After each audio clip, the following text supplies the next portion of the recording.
શ્રી કૃષ્ણાય નમઃ. શ્રીમદ ભગવદ્ ગીતાનો ચોથો અધ્યાય છે જ્ઞાન કર્મ સંન્યાસ યોગ. ત્રીજા અધ્યાયમાં કર્મની મહત્તા બતાડી. અહીંયા એ કર્મમાં વિશ્વાસ માટે કર્મની પરંપરા બતાડી.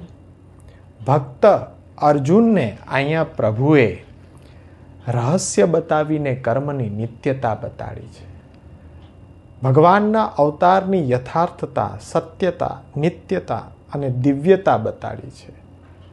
ફલ અપેક્ષા રહિત થઈને કર્મ કરવાથી કર્મ બંધન રહેતું નથી અને કર્મમાં વિશ્વાસ અપાવવા માટે ભગવાને અહીંયા એ કર્મનું જ્ઞાન અર્જુનને આપ્યું.